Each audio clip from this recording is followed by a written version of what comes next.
umat Tuhan,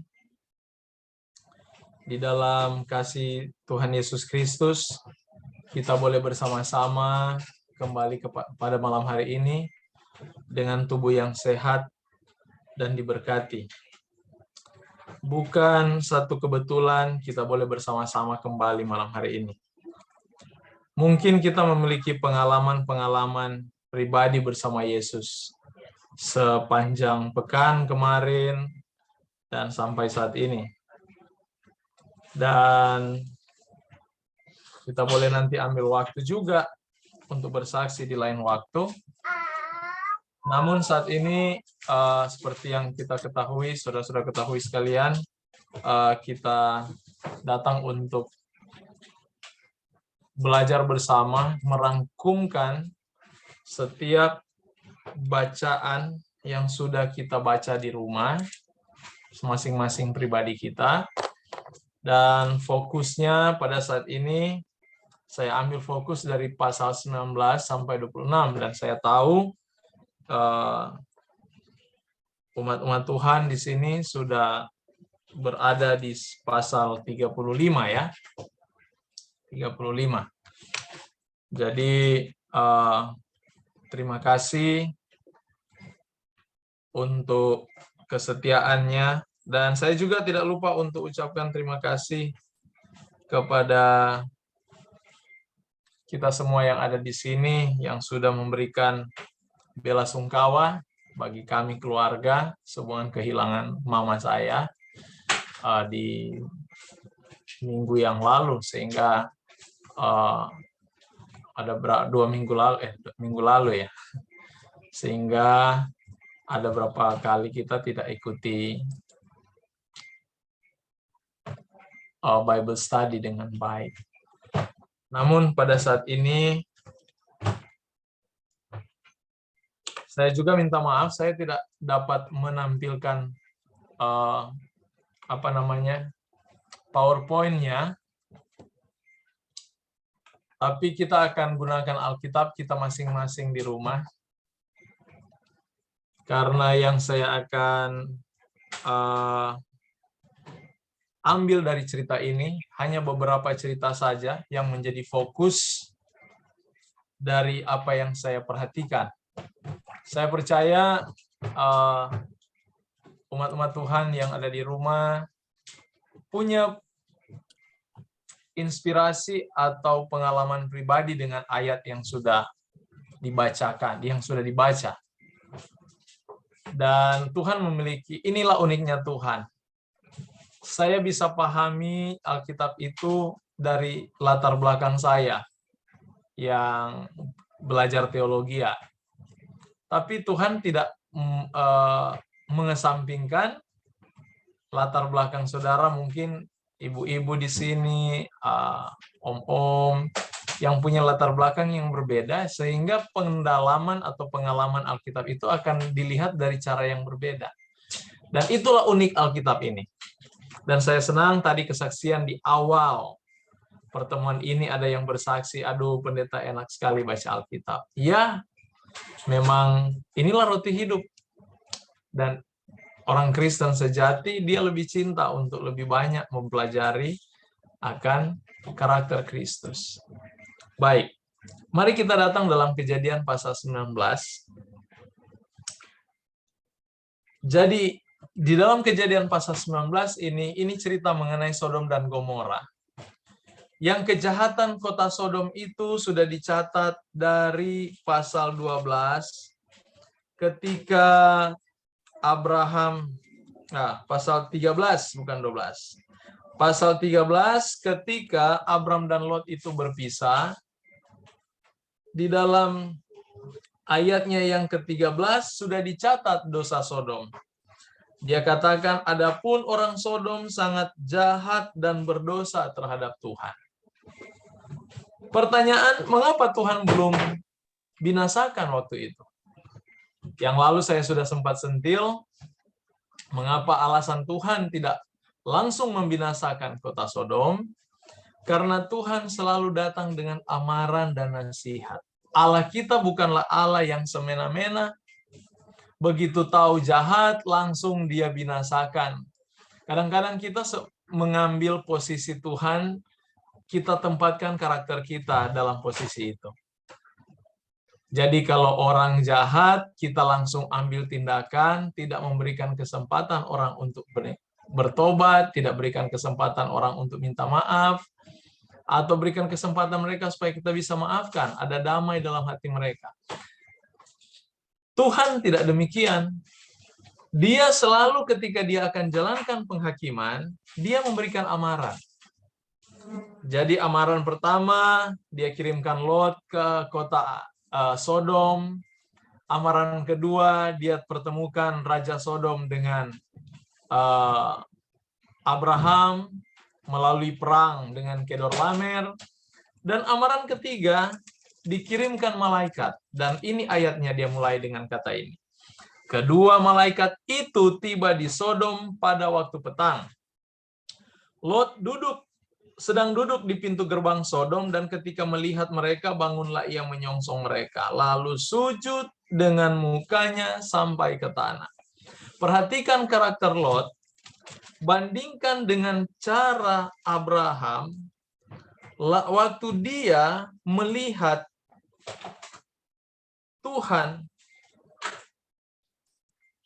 di pasal 18.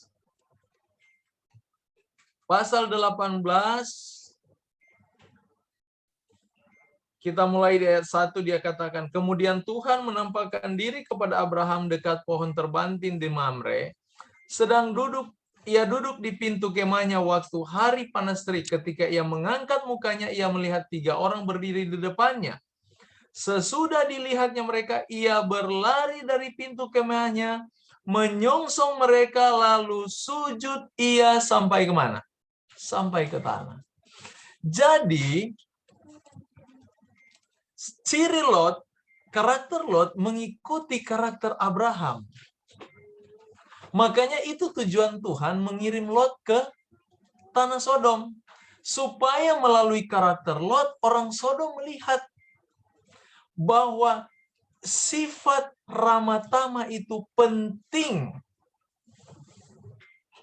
Mengapa sifat ramah tamah itu sangat penting bagi orang Sodom? Jadi pekabaran untuk orang Sodom adalah pekabaran bukan pekabaran mengenai righteousness by faith seperti pekabaran gereja Protestan. Bukan juga pekabaran untuk kedatangan Tuhan. Bukan itu pekabaran yang Tuhan berikan kepada orang Sodom. Pekabaran yang Tuhan berikan kepada orang Sodom adalah belajar untuk menjadi ramah tamah. Mengapa? Perhatikan dalam kitab Yehezkiel. Buka dengan saya dalam kitab Yehezkiel, pasalnya yang ke-16. Yehezkiel pasal 16, ayat yang ke-49 dan 50. Ini dosa orang Sodom. Dia katakan begini, lihatlah kesalahan Sodom kakakmu yang termuda itu. Kecongkakan, makanan berlimpah-limpah, kesenangan hidup ada padanya, dan pada anak-anaknya perempuan. Tetapi ia tidak menolong orang-orang sengsara dan miskin.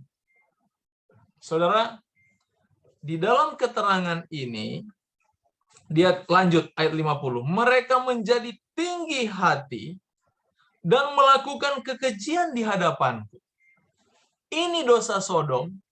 Dosa Sodom adalah dosa kesombongan. Tinggi hati, sehingga saya bisa bayangkan orang sombong kalau lihat manusia lain. Bagaimana cara pandang mereka? Mereka lihat sebelah mata. Iya kan? Kalau diberikan amaran, mereka hanya begini aja. Mereka tidak akan lihat sepenuhnya memperhatikan amaran. Tidak. Saya mau tanya, ada enggak orang sombong ramah tamah? Enggak. Saudara pernah lihat orang sombong dan ramah tamah? Makanya begitu hebat kesombongan orang Sodom ini. Sampai Tuhan mengirimkan mereka hanya satu pekabaran melalui Lot. Pekabaran ramah tamah. Di depan, ini dicatat di dalam pasal 19, perhatikan, Lot itu ada di gerbang. Orang timur, biasanya orang-orang yang sudah umur 60 tahun ke atas. Ini biasanya. Mereka sudah tidak punya pekerjaan, kerja mereka hanyalah duduk di gerbang. Jadi kalau mereka sudah tidak punya ada pekerjaan, Lot ini bukan masalah 60 tahun, saya tidak. Tapi kalau mau hitung-hitung memang di sekitar umur ini dia. Dia ini berada di gerbang, dan biasa kalau orang timur, orang yang di gerbang itu umur 60 ke atas. Ini kebiasaan orang timur. Dan kalau di gerbang itu semua orang sorot. Jadi setiap orang lewat, orang-orang dihormati mereka ini. Lihat, Pak. Enggak. Dan mereka biasanya itu kumpulan orang-orang tua yang kerjanya hanya ngerumpi. Ini kegiatan-kegiatan mereka di timur. Makanya pernyataan Alkitab, dia taruh kejelasan di sana bahwa Lot ada di gerbang. Dengan kata lain, perilaku Lot yang ramah tamah itu terhadap para malaikat ini, yang mereka tidak tahu itu kalau malaikat, perilaku ini dilihat semua orang. Yang lihat siapa? Tua-tua Sodom. Yang memperhatikan dia tua-tua. Apakah amaran itu kurang tepat bagi mereka? Apakah panggilan itu kurang tepat bagi mereka? Panggilan yang Tuhan berikan bukan berbentuk khotbah, tetapi berbentuk kehidupan. Saudara, saya mau kasih tahu ini. Umat Tuhan yang dikasihi. Seringkali kita cenderung mendengar pekabaran itu harus lewat khotbah, lewat Bible study, untuk menyatakan bahwa itu adalah suara Tuhan untuk memanggil saya bertobat. Seringkali Tuhan tidak menggunakan pekabaran itu dalam bentuk pengajaran. Tetapi dia izinkan perilaku, sesuatu, karakter itu terjadi di depan kita. Dan itu bentuk pekabaran Tuhan. Kalau kita nanti ke gereja baru dapat pekabaran, banyak orang tidak ke gereja, tidak dapat pekabaran. Padahal banyak di jalanan mendapatkan pekabaran. Melalui siapa? Melalui kehidupan orang-orang yang dipercayakan Tuhan untuk menjadi surat Kristus, kata Rasul Paulus. Supaya mereka melihat perilaku kita yang baik, dan mereka memperoleh pekabaran sejati. Jadi, Lot Tuhan kirimkan bukan untuk menyampaikan pekabaran dalam bentuk khotbah, tetapi pekabaran hidup yang harus dia hidupkan. Namun orang Sodom gagal memahami ini. Dan perhatikan apa yang mereka lakukan ketika masuk malaikat ini ke dalam rumah.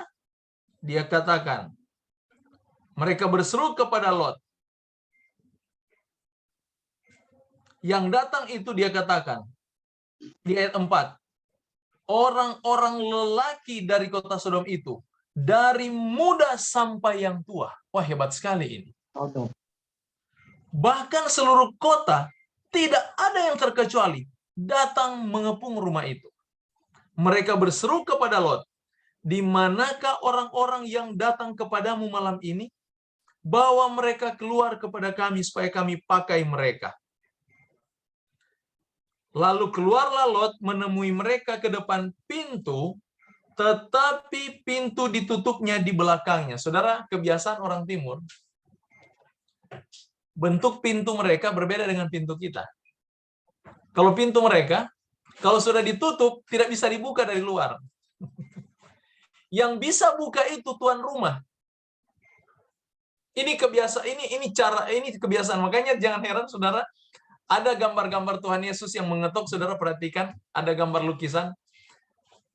Tidak ada grendel bagian luar. Tidak ada engsel atau grendel yang untuk membuka itu. Tidak ada. Polos. Yang bisa membuka itu orang di dalam.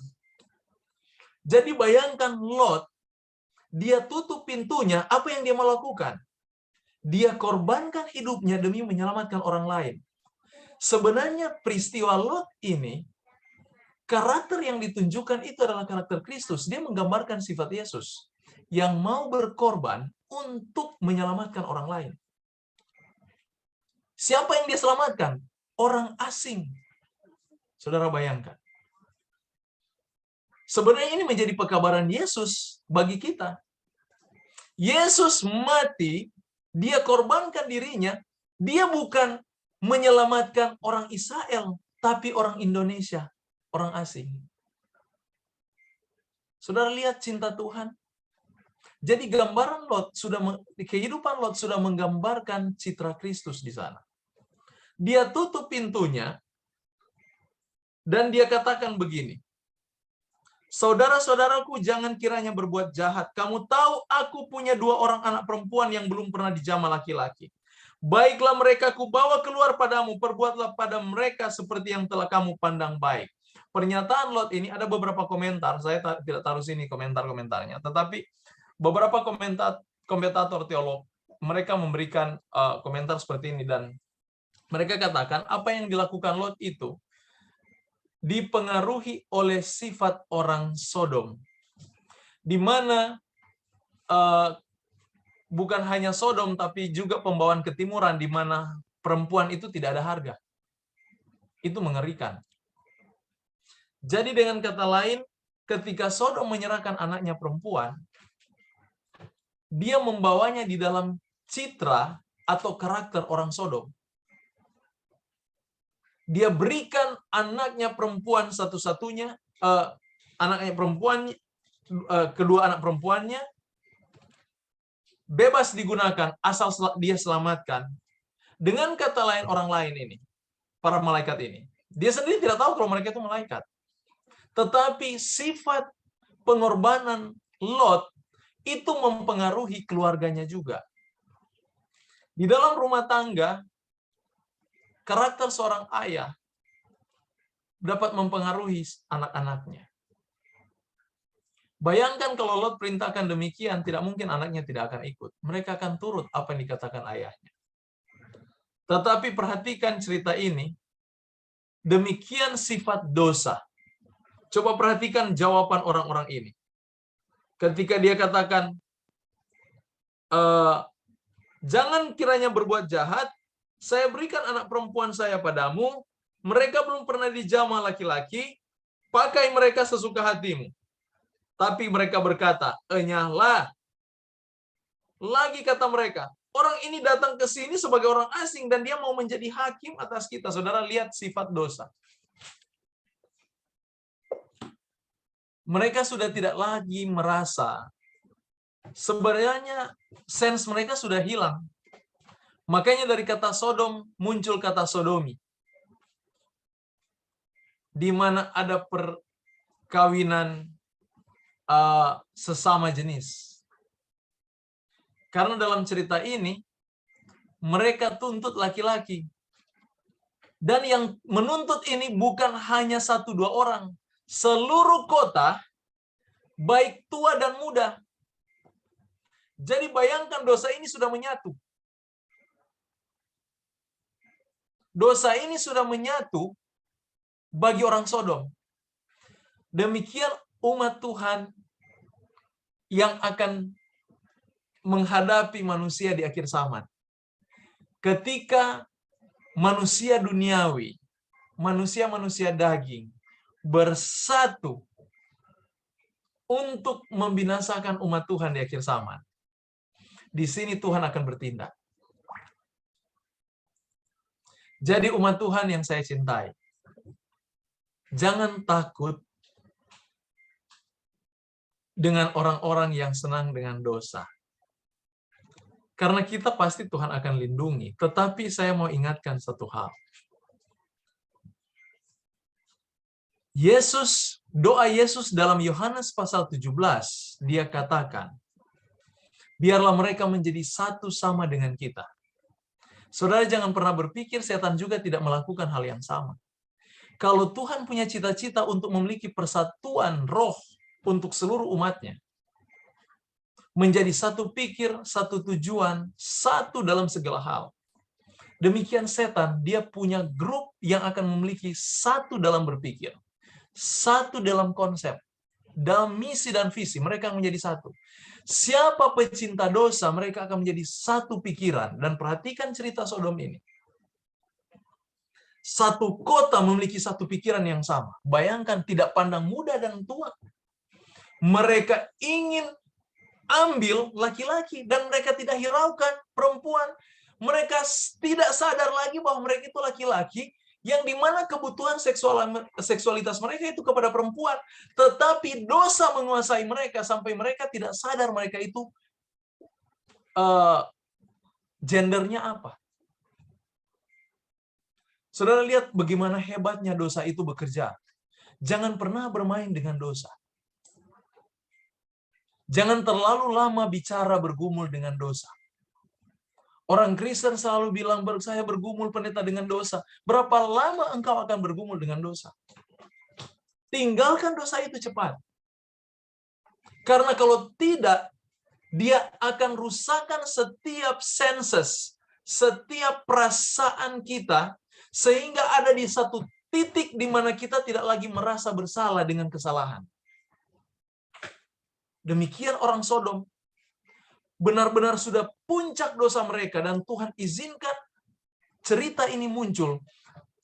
Dari pasal 13, nanti dibinasakan pasal 19, amaran sudah diberikan, berkali-kali diberikan amaran, tetapi amaran ini diabaikan, hasilnya dosa itu matang. Dan tidak ada lagi orang dapat menegur mereka. Saudara, kalau hidup kita sudah tidak ada mau dengar teguran, hati-hati, dosa itu sementara dimatangkan dalam kehidupan kita. Kalau sampai ada orang tegur dan kita sudah tidak mau lagi mendengar. Perhatikan Bileam. Saking begitu hebat kadar dosa itu dalam hidupnya. Dia tidak sadar lagi yang ngomong itu hewan. Keledai. Malah dia berantem dengan keledai. Karena keledai ngomong sama dia. Saudara bayangkan sifat dosa ini. Jangankan Bileam. Hawa sendiri dalam kitab Kejadian. Dia bukan berdosa waktu makan buah. Dia berdosa ketika keinginannya sudah naik di puncak. Sampai ular sudah bicara, dia tidak sadar bahwa ini ular ngomong. Karena keinginannya lebih tinggi, sudah memuncak keinginannya untuk memakan buah itu. Jadi dia ada datang dan bercakap dengan ular, itu hanya tinggal dari refleksi dosa yang ada di dalam hidupnya, dalam hatinya. Sebenarnya dia sudah berdosa lebih dahulu sebelum dia makan buah itu. Waktu dia makan buah itu tinggal pembuktian dari apa yang ada di dalam hatinya. Bahwa dia sebenarnya senang untuk makan buah itu. Makanya catatan Alkitab, dia catat di mata Hawa, buah ini menarik perhatian. Sedap untuk dimakan. Itu sudah ada di pikiran. Makanya dosa itu selalu datang dari pikiran. Kalau kita melakukannya, itu tinggal pembuktian dari apa yang ada dalam hati kita. Dan hati-hati kalau pembuktiannya itu menjadi sama dengan dosa orang Sodom.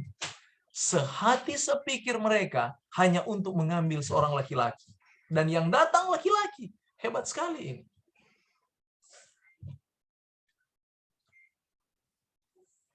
Dan mereka malah katakan, orang ini datang ke sini sebagai orang asing dan dia mau menjadi hakim. Perhatikan, dosa kalau ditegur, bahasanya mereka menghakimi saya. Benar? Berapa di antara kita sering kalau mendengar teguran, mungkin datang dari pendeta, mungkin datang dari saudara, mungkin datang dari anak kita, mungkin datang dari suami kita, mungkin datang dari istri kita, mungkin datang dari orang tua atau dari siapa saja yang menegur kesalahan kita, selalu kita ungkapkan, menghakimi ini orang ini. Jangan suka menghakimi. Padahal yang dilakukan adalah menegur kesalahan kita. Demikian dosa itu kalau sudah memuncak, dia tidak bisa pisahkan mana teguran, mana penghakiman.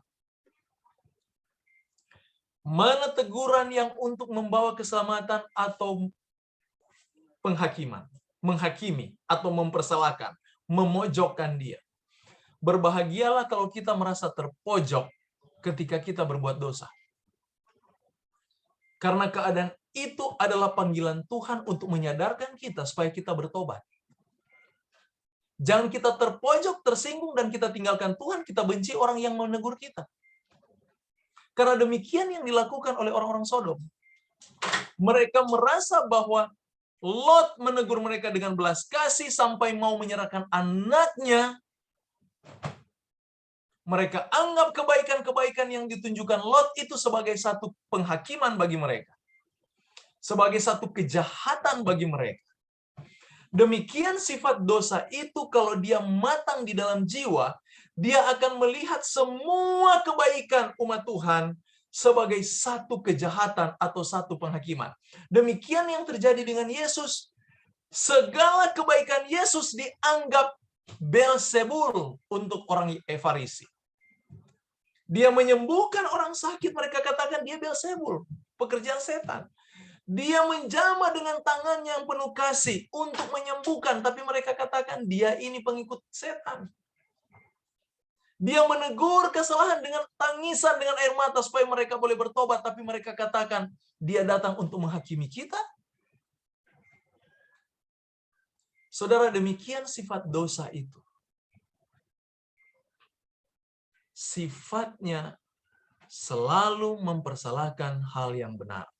Apa yang baik, apa yang benar, dia akan nilai satu hal yang salah. Dan akhirnya Lot ditarik. Dua malaikat ini langsung tarik Lot, ditutup pintu, mereka dibutakan, mereka tidak bisa masuk. Dan malaikat ini menyuruh, ambil semua kaummu, siapa saja mereka, tarik. Dan dia datang kepada bakal menantunya, pacar dari anak-anaknya, yang sementara tidur. Dan perhatikan di ayat 14, tetapi ia dipandang oleh kedua bakal menantunya itu sebagai orang yang berolok-olok saja. Sebenarnya bukan berolok-olok. Bahasa aslinya, perilaku Lot ini dipandang remeh, dipandang rendah, seolah-olah ini guyonan. Ini sebenarnya panggilan bagi kita. Orang yang tidak biasa bangun subuh dan berhubungan dengan Tuhan. Ini peristiwa subuh-subuh, saudara. Ini bukan peristiwa siang. Peristiwa ini subuh. Orang lagi tidur enak. Yang sebenarnya di subuh itu adalah waktu yang baik untuk bergumul dengan Tuhan. Yesus di dalam kitab Markus. Coba buka dalam kitab Markus pasal 3. Yesus dalam kitab Markus pasalnya yang ketiga, pasal yang pertama ayat yang 35. Coba perhatikan kebiasaan Yesus. Tolong bacakan. Ada yang bisa baca? Markus pasal 1 ayat 35. Baik, saya baca ya. Silakan Ibu Beat. Markus 1 ayat 35. Pagi-pagi benar, waktu hari masih gelap, ia bangun dan pergi keluar. Ia pergi ke tempat yang sunyi dan berdoa di sana. Kebiasaan Yesus, pagi-pagi benar dia sudah bergumul dengan Tuhan, dengan Bapaknya.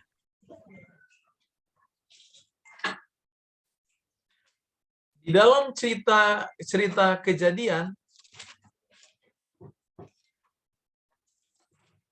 Kejadian pasal yang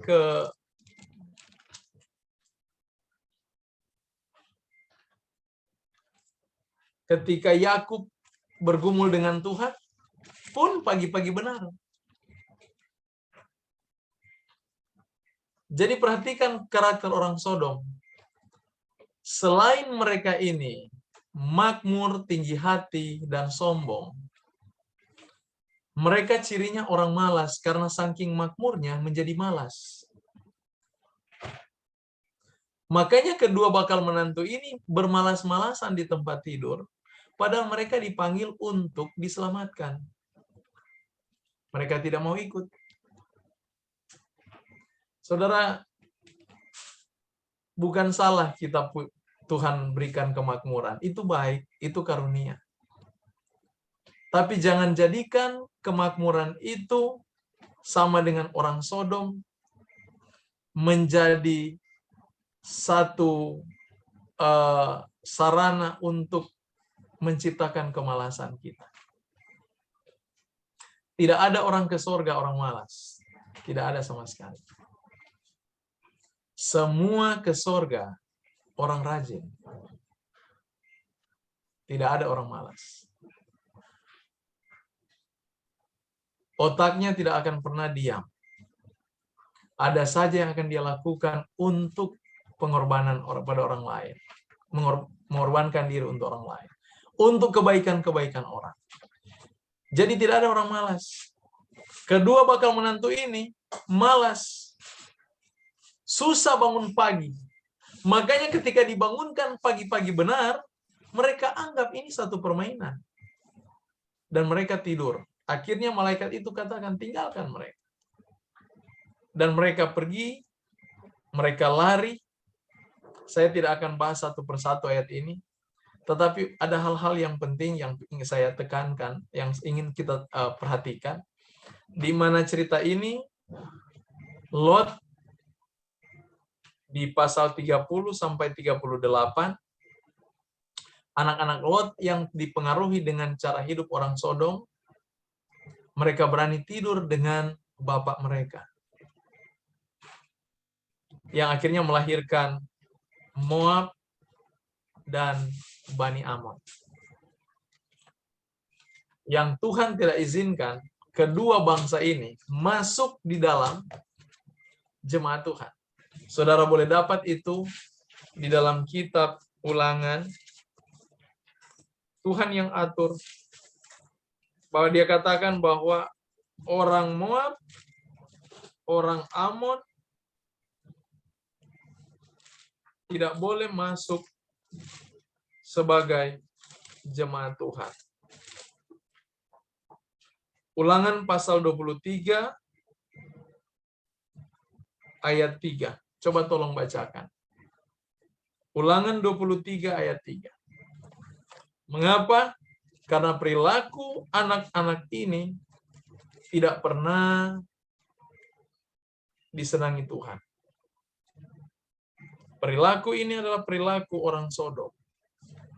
Jadi saudara bayangkan pengaruh kota yang makmur ini kepada generasi muda. Coba tolong baca Ulangan 23 ayat 3. Ulangan 23 ayat 3. Seorang Amon atau seorang Moab janganlah masuk jemaah Tuhan, bahkan keturunannya yang ke-10 pun tidak boleh masuk jemaat Tuhan sampai selama-lamanya. Amin. Saudara lihat, Tuhan sampai singkirkan mereka, jangan sampai masuk di tengah jemaat. Tapi ada satu hal yang unik dari cerita ini. Untuk orang Moab. Datang di cerita Rut, Rut itu orang Moab. Tapi dari keturunan Rut, lahir siapa? Yesus. Kadang-kadang kita berpikir, bagaimana ini Tuhan ini? Dia bilang tidak boleh masuk. Kita harus lihat latar belakang. Mengapa peristiwa ini? Waktu orang Israel diperintahkan seperti ini. Sehubungan dengan keturunan Amon dan Moab ini. Sebenarnya ketika datang kepada cerita Rut, yang menjadi penekanan utama dalam cerita Rut, pertobatannya. Ketika Rut katakan, Allahmu adalah Allahku, bangsamu adalah bangsa. Bangsaku, ya. Itu adalah sumpah setia Rut. Dan Tuhan yang Maha Kasih menerima sumpah itu. Jadi bukan dengan secara harafiah kita terjemahkan Allah itu jahat sekali ya. Kalau dia sudah tidak ada ampun. Tidak. Amaran tetap ada. Tidak boleh masuk. Tetapi kalau orang bertobat, perhatikan sifat Tuhan di dalam kitab Keluaran. Ketika dia berikan 10 hukum, mari buka dengan saya dalam kitab Keluaran.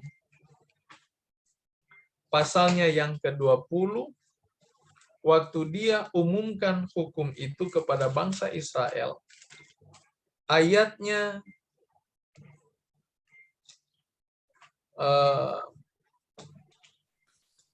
yang ke-6. Mulai dari ayat 5. Saya baca ya, Pak. Keluaran 20 ayat 5 dan 6. Silakan Ibu Han. Keluaran 20 ayat 5 firman Tuhan. Ya. Jangan sujud menyembah kepadanya atau beribadah kepadanya. Sebab aku Tuhan Allahmu adalah Allah yang cemburu, yang membalaskan kesalahan bapa pada anak-anaknya, kepada keturunan yang ketiga dan keempat dari orang-orang yang membenci aku. Tetapi aku menunjukkan kasih setia kepada beribu-ribu orang, yaitu mereka yang mengasihi aku dan yang berpegang pada perintah-perintahku. Demikianlah firman Tuhan. Terima kasih Bu Honi. Perhatikan ayat ini. Dia membalaskan keturunan ketiga dan keempat. Iya kan? Bagi orang yang berbuat dosa. Tapi dia berikan belas kasih kepada berapa banyak? Beribu-ribu orang yang mau dengan belas kasih. Dia memiliki belas kasih bagi orang-orang yang mau bertobat. Jadi Tuhan walaupun dia amarkan Amon, Moab tidak boleh masuk. Tapi kalau Amon dan Moab bertobat, dia terima itu. Demikian sifat Tuhan.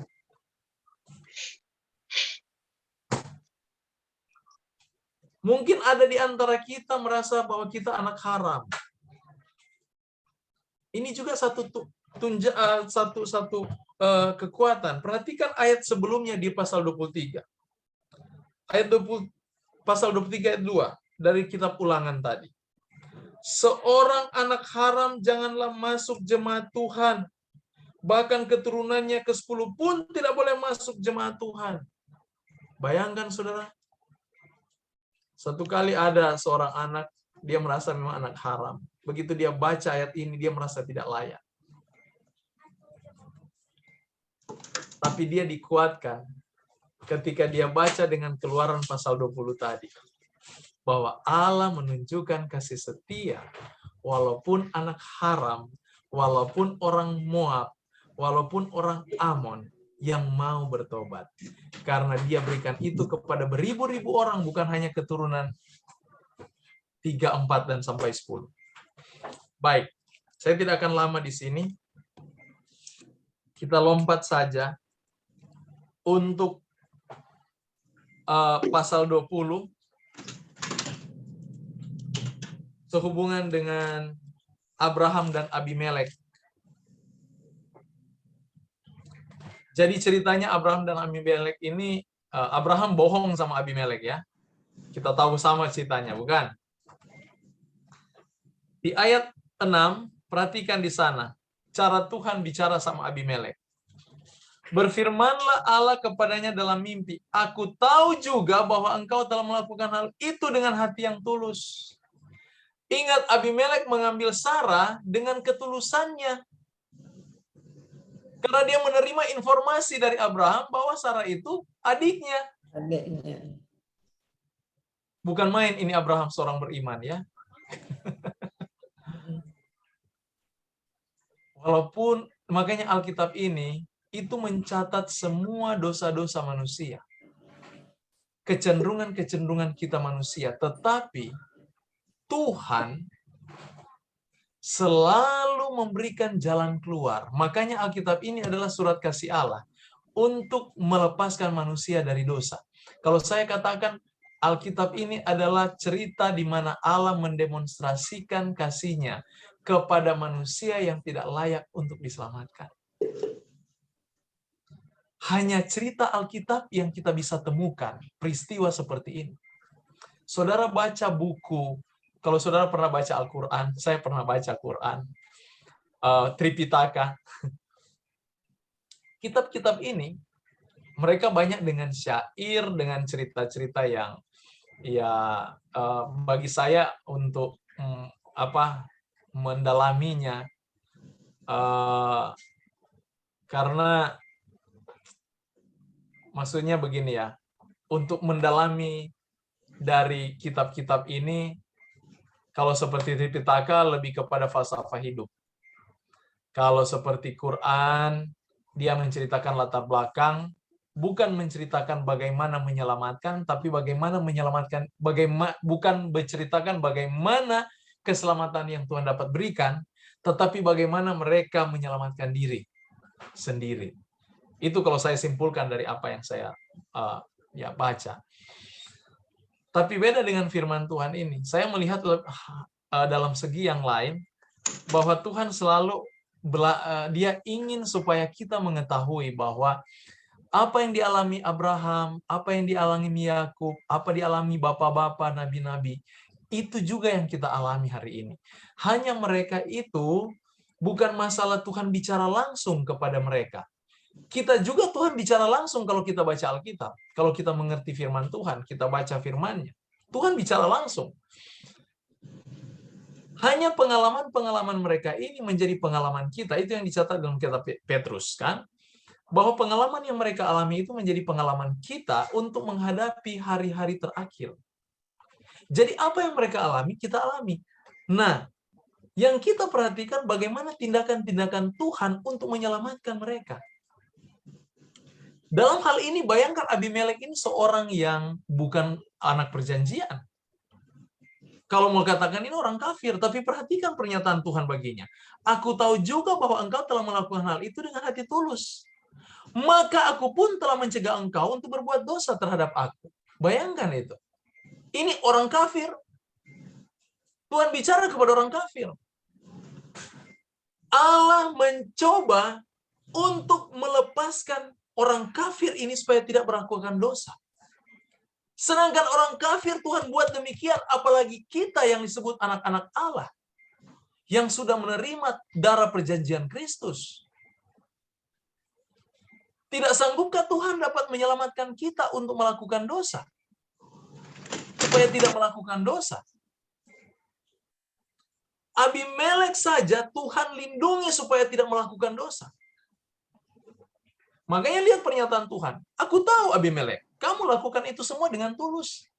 Tapi saya katakan ini sama kamu, jangan coba-coba jamah dia karena dia anak hamba saya, si Abraham. Saya mencegah itu karena aku mencintaimu. Itu bahasa lain ya dari konteks ini. Saya mengasihimu, aku mencintaimu, supaya kamu tidak berbuat dosa kepada aku.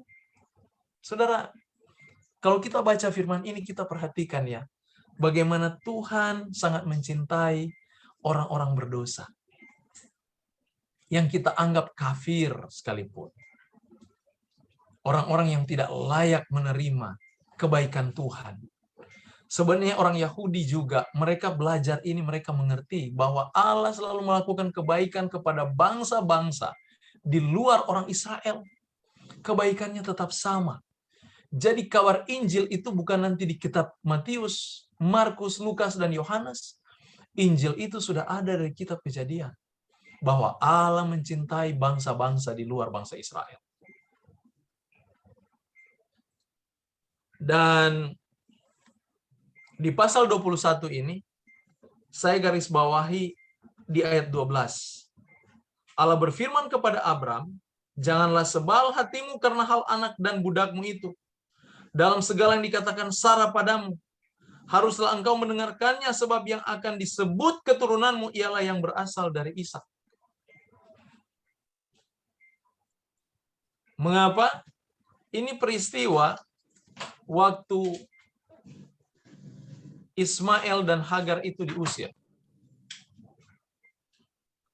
Dan Abraham agak kecewa karena ini anak saya yang sulung dari Hagar, kenapa diusir? Istri saya lagi yang usir. Makanya Tuhan katakan, jangan sebal hatimu karena masalah anak dan budakmu itu. Segala yang dikatakan Sarah harus engkau dengar. Sebab yang akan disebut keturunan ialah yang berasal dari Ishak, bukan berasal dari Ismail. Dengan kata lain, Tuhan selalu mengesahkan istri yang sah. Istri pertama, bukan istri kedua.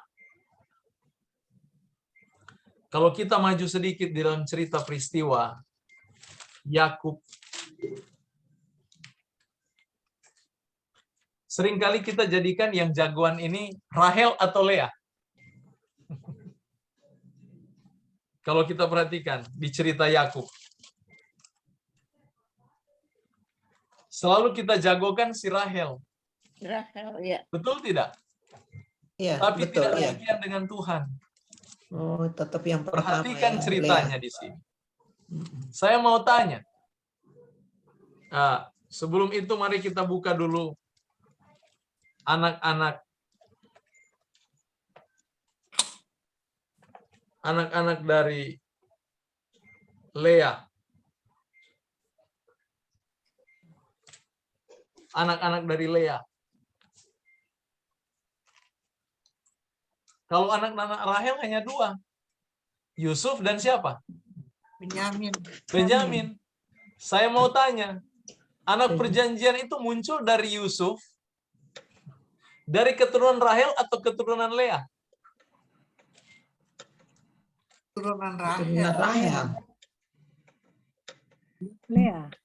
Dari Rahel. Keturunan Lea. Yehuda. Lea yang diperhatikan. Istri pertama yang Tuhan sahkan, bukan istri kedua.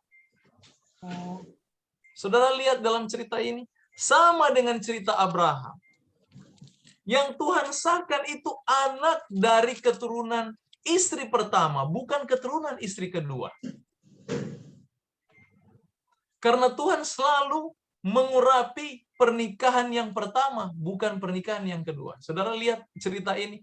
Ini sebenarnya dari awal Tuhan sudah mengesahkan mengenai, makanya kalau kita baca kitab Abraham, banyak orang bilang, cerita Abraham, dia punya banyak istri, boleh banyak istri ya.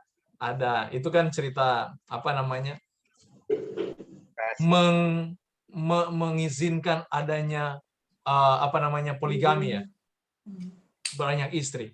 Tapi ingat satu hal, Allah tidak pernah setuju dengan poligami.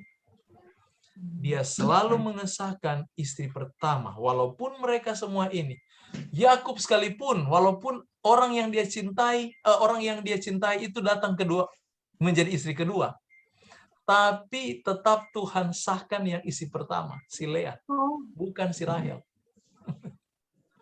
Makanya yang diberkati keturunan Lea. Yesus disebut keturunan Yehuda. Saya mau tanya, Yehuda itu keturunan siapa? Rahel atau Lea? Lea. Lea. Rahel anaknya cuma 2. Yusuf dan Benyamin. Tetapi yang menjadi perhatian utama Tuhan dari keturunan Lea. Saya mau tanya, umat yang diberkati Tuhan menjadi imam di dalam suku-suku keturunan Israel. Dari keturunan Lea yang diambil atau keturunan Rahel yang diambil? Lea. Keimamatan dipegang oleh orang Lewi. Lewi itu anaknya siapa? Iya. Lea. Saudara lihat, jadi berkat keturunan itu selalu Tuhan ambil dari istri pertama. Makanya di dalam Kejadian pasal 21 ini, Tuhan ketika katakan, sebab yang akan disebut keturunanmu ialah yang berasal dari Ishak. Keturunan di dalam bahasa ini bukan keturunan secara daging, tetapi bukan hanya daging, tetapi juga keturunan secara rohani.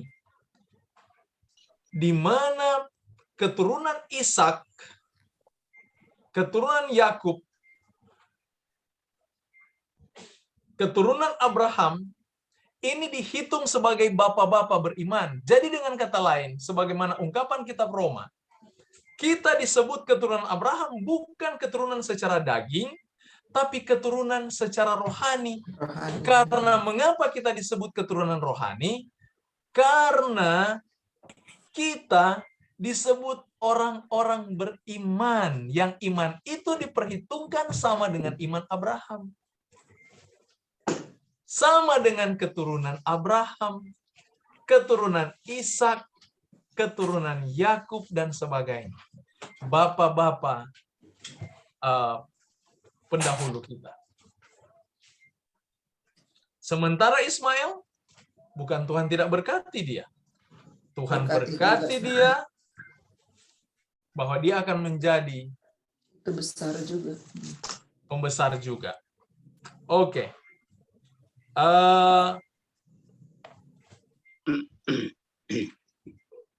Sampai di situ saya perhatikan untuk 3 pasal ini yang saya perhatikan, yang saya rasa penting. Sebenarnya banyak sekali di sini, hanya saya lihat waktunya tidak cukup. Mungkin sampai sini dulu. Ada pertanyaan untuk kedepannya sampai di pasal 26 ini. Ya, di pasal 26 saudara baca di sana ayat 7, dia katakan begini.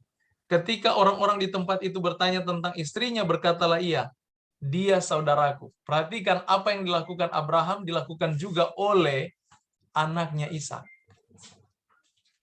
Iya. Abraham dia berbohong, dia katakan istrinya kepada Abimelek siapa? Saudariku. Dia bilang Ishak pun melakukan hal yang sama di pasal 26 ayat 7. Ketika orang-orang di tempat itu bertanya tentang istrinya, berkatalah ia, dia saudaraku. Sebab ia takut mengatakan ia istriku, karena pikirnya jangan-jangan aku dibunuh oleh penduduk tempat ini. Pikiran yang diturunkan Abraham kepada anaknya sama. Ya. Jadi sebenarnya keturunan Abraham ini secara daging orang-orang penakut. Makanya tidak heran di dalam kitab cerita Musa, waktu mereka mau masuk menyeberang tanah Kanaan, dikirim 12 pengintai. 10 bawa berita apa? Ketakutan.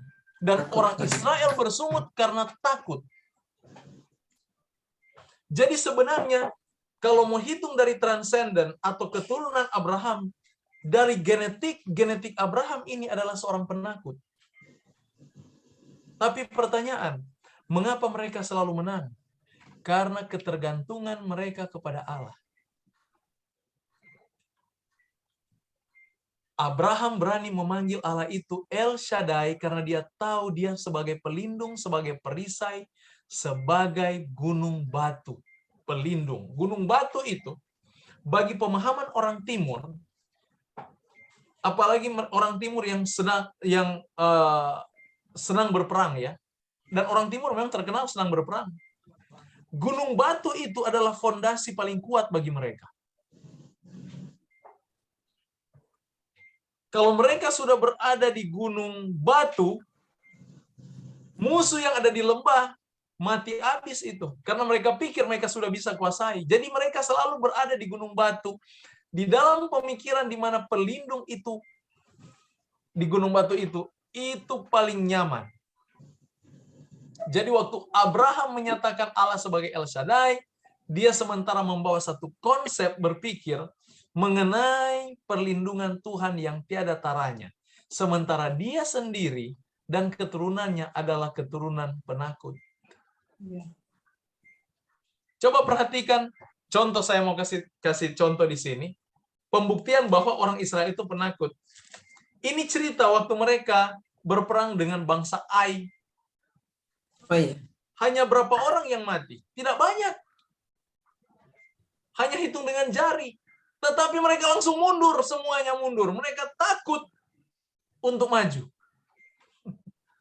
Karena memang dasarnya orang Israel ini adalah orang-orang penakut.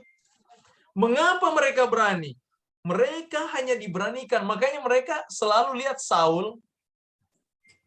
Mengapa dia berani berontak sebelum dia maju? Kesalahan Saul hanya satu. Dia ingin meminta petunjuk Tuhan. Dan ini kebiasaan orang Israel. Kalau mereka percaya, mereka tahu Tuhan ada dengan mereka. Oh, mereka maju dengan berani. Ini kehebatan mereka. Tapi kalau mereka tahu Tuhan tidak dengan mereka, ketakutan yang ada dalam hidup mereka. Mereka memang dasar penakut. Tapi hal inilah yang membuat Tuhan mencintai mereka. Dan ini yang menjadi dorongan hati saya. Saya selalu berdoa, Tuhan lebih baik saya menjadi seorang penakut, tapi saya boleh bergantung dengan Tuhan. Daripada saya terlalu berani, dan saya melupakan Tuhan.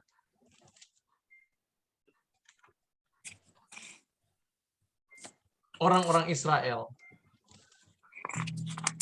dari keturunan ini kita melihat bahwa sebenarnya mereka memang adalah orang-orang penakut, tapi ketergantungan mereka dengan Tuhan ini yang perlu kita perhatikan. Baik, mungkin sampai di sini dulu. Ada pertanyaan?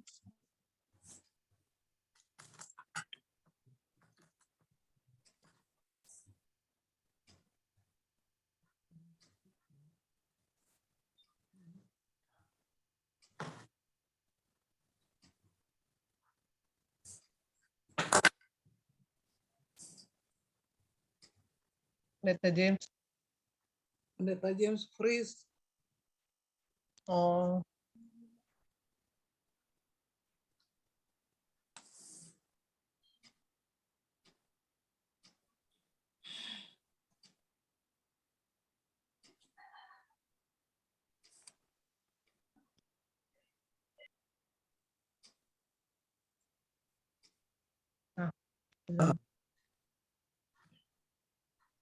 Hilang ya Pendeta James-nya. Hilang. Iya, Keluar Iya. dulu nanti masuk lagi kali. nanti masuk. Nanti masuk lagi, doain aja. Bentar keluar. Jaringan. Iya. Dengan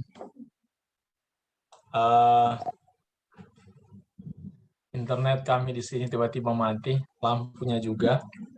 Iya. Jadi saya minta maaf sekali lagi ya untuk ketidaknyamanan. Baik, mungkin ada pertanyaan atau tambahan, sanggahan dari pelajaran yang saudara-saudari sini sudah baca dari Kejadian pasal 19. Tadi saya hanya membukakan apa yang bisa saya lihat dari pengalaman baik Lot, Abraham, dan sedikit dari pengalaman Yakub. Baik, ada yang lain? Silakan. Bisa Pendeta James. Ya, Ibu Honi, silakan Ibu Honi. Cuman nggak bertanya, cuman sekedar tambahan aja ya dengan yang Israel yang penakut barusan itu. Ya karena kebenaran Tuhan beberapa tahun lalu sebelum ditutup saya ke Israel sama gereja. Saya rasa juga ibu-ibu bapak sini udah pada pergi ke sana. Betapa sayang Tuhan itu sama bangsa Israel ya, sampai kalau kita mau masuk ke Yerusalemnya kan semua memang dikelilingi oleh gunung batu. Kira-kira inilah yang ada hubungannya ya Pendeta ya. Tuhan sayang sama bangsa ini. Baru sekarang saya lihat negara terus dikelilingi oleh gunung batu yang tinggi-tinggi gitu loh. Jadi untuk orang lain, untuk musuh dalam hal ini untuk berperang dengan mereka ya memang perlu strategi yang tinggi-tinggi untuk mengalahkan melewati batu-batu itu. Ya kan, Pendeta James sudah ke Israel ya? Belum, saya belum pernah ke Israel. Mudah-mudahan kita di grup ini kalau Tuhan berkati ke sana, Pendeta James yang pimpin. Amin. Amin, iya. Amin. Jadi saya cuma sekedar itu aja ya, saya terkagum-kagum melihat Israel ini dikelilingi oleh gunung batu luar biasa. Jadi memang bangsa yang disayang Tuhan. Memang karena dia takut, tapi dia takut Tuhan juga. Terima kasih Pendeta. Sama Ibu Hani. Ada lagi yang lain? Boleh saya Pak Pendeta? Ya, silakan Pak John. Saya tahu Pak John banyak pertanyaan dari yang lalu. Nah, kali ini bukan pertanyaan sebenarnya. Oh, silakan. Sebagai ilustrasi aja Pak Pendeta. Ya, silakan. Kejadian ini ada ayat yang sebenarnya mengganggu pikiran saya dan juga teman-teman yang lain itu semua kalau kita berdiskusi. Itu ada ayat 23 dan 24, ayat 33 dan 34. Pasal berapa itu? Kejadian 19. Jadi itu saya nggak usah baca semuanya. Jadi intinya di sini bahwa kedua anaknya itu tidur sama bapaknya. Nah ini kan jadi satu anekdot bagi kita ini orang Indonesia, orang Timur. Dan itu sudah kejadian itu sangat banyak terjadi. Dan itu perkara kita berdiskusi sama teman-teman, itu kenapa bisa terjadi begitu? Nah, saya tanya begitu, tapi mereka jawab itu di Alkitab ada. Nah, gimana Pak Pendeta? Saya nggak bertanya lah, cuma ini aja. Itu aja Pak Pendeta. Terima kasih. Ya, terima kasih Pak John. Memang ini bukan hanya menjadi pertanyaan di kaum Pak John dengan teman-teman, tapi juga ini menjadi satu bahan diskusi di ranah teologi ya. Yang pertama pertanyaannya, apalagi orang yang sudah pernah mabuk ya. Saya minta maaf di sini dengan segala kerendahan. Sebenarnya saya malu untuk mengatakannya, tetapi mungkin ini juga boleh menjadi satu pengalaman di mana waktu saya baca ini, saya juga pernah rasa mabuk, ya, mabuk alkohol. Dan yang saya rasakan bukan saya tidak tahu apa yang saya buat. Saya tahu sekali apa yang saya buat. Waktu saya sadar pun saya tahu persis apa yang saya lakukan.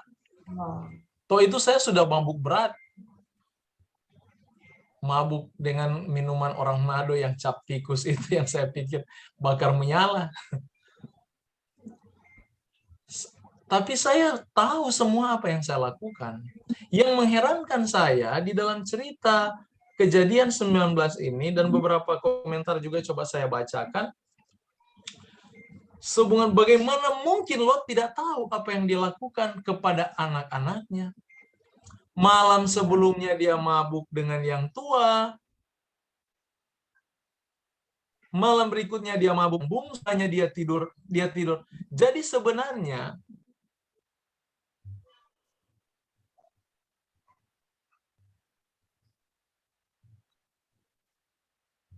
Beta freak lagi. Beta.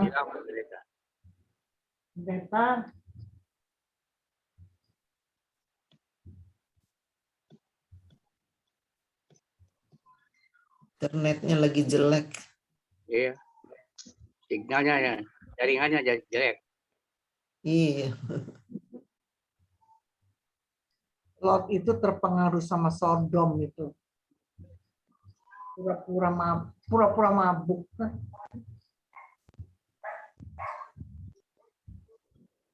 Ya. Ya, oke. Ya. Tidak keluar suara.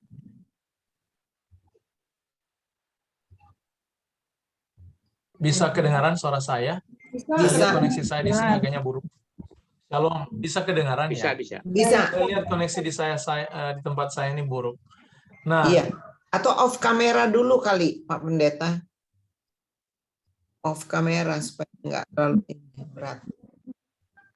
Ah, lagi ya.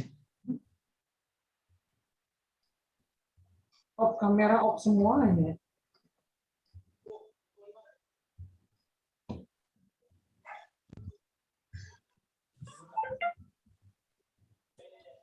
Ya, hilang. Masuk.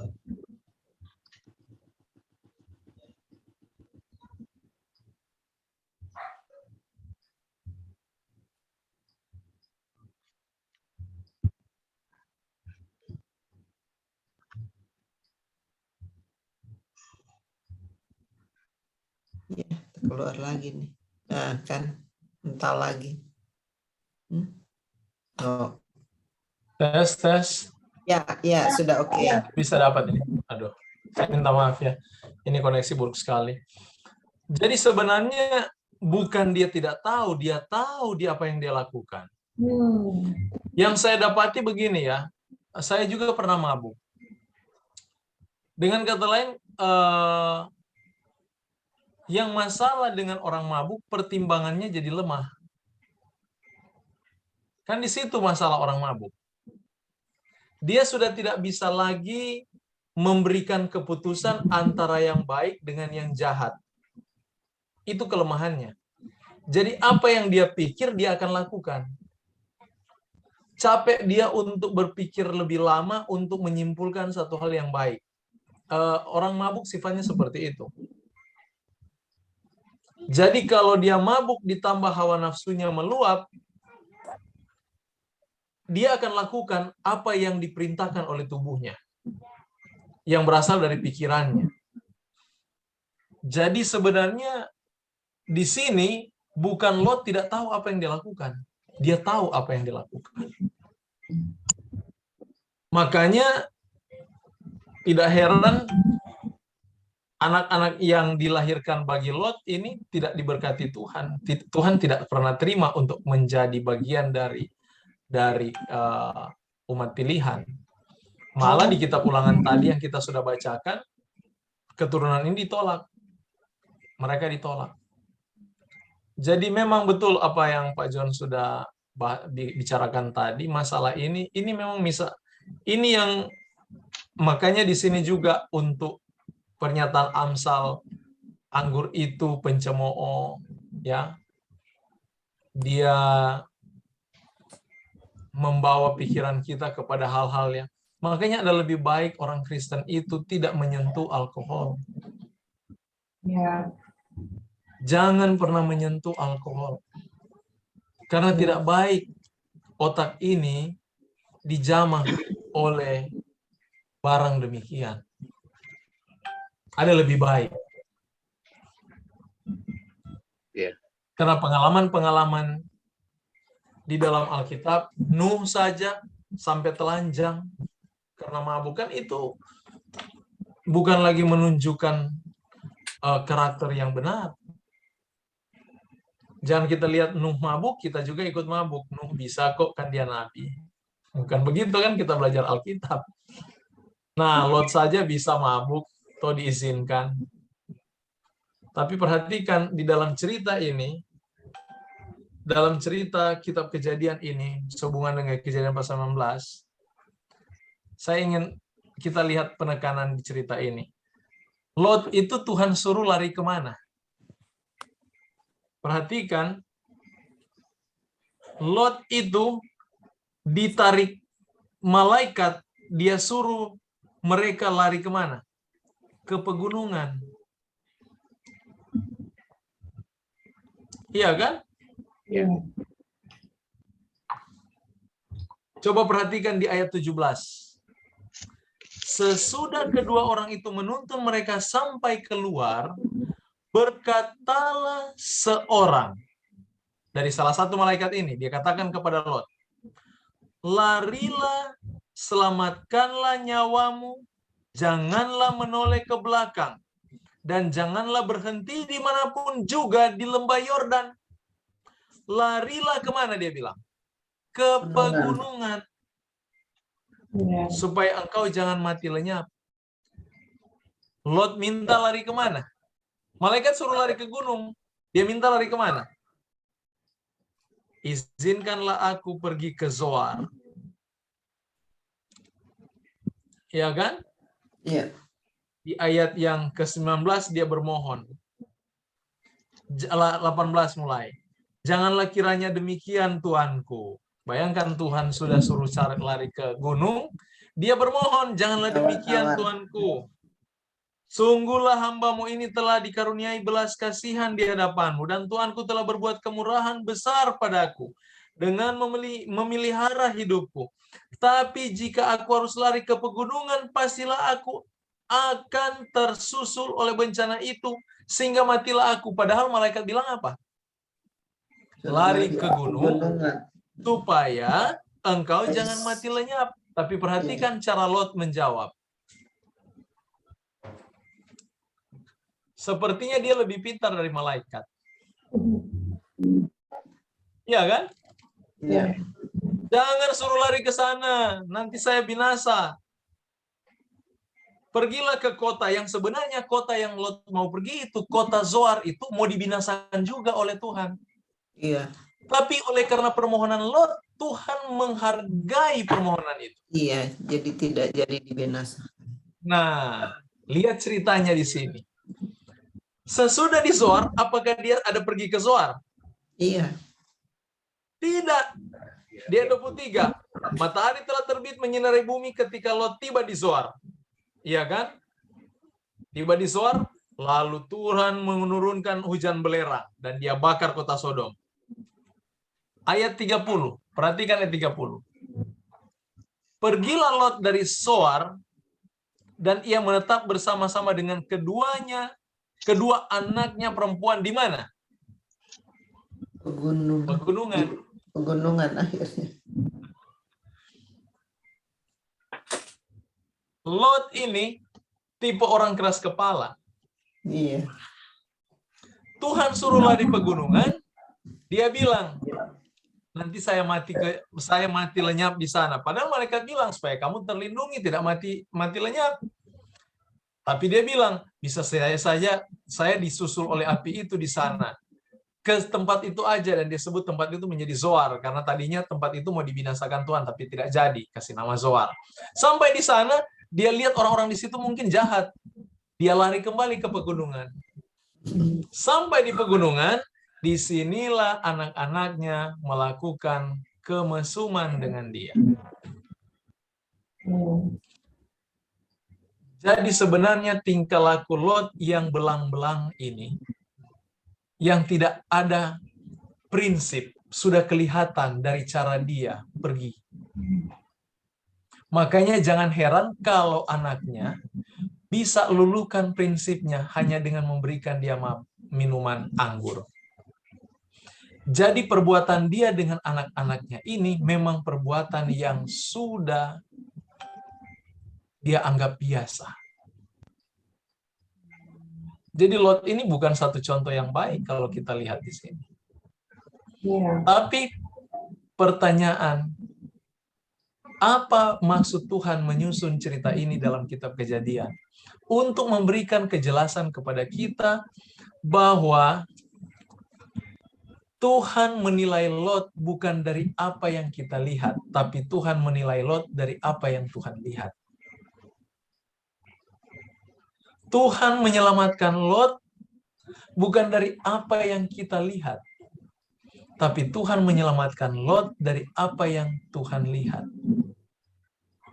Pertama yang kita lihat yang tadi, dari cerita awal, Lot sudah menjadi juru kabar Allah untuk menyampaikan satu pekabaran. Bukan masalah pekabaran jangan berzinah. Pekabaran itu bukan menyatakan jangan mencuri, jangan melakukan kemesuman. Bukan itu pekabarannya. Tetapi bagaimana mereka harus menjadi orang yang ramah tamah. Hanya dalam satu hal itu, Tuhan menangkan Lot di dalam hal yang lain. Saudara lihat, bukan berarti dalam cerita ini jangan sampai kita salah mengerti dan kita pikir, Tuhan kan seperti itu, berarti walaupun saya mengiyakan dosa yang satu, pasti Tuhan punya rencana di yang lain, saya bisa diselamatkan. Bukan begitu ceritanya. Tetapi dalam konteks cerita ini, pesan yang Tuhan bawa bukan melihat bagaimana Lot, dosa-dosa Lot itu, apa yang dilakukan. Tetapi dari cerita ini kita melihat bagaimana tindakan Tuhan terhadap orang-orang berdosa ini.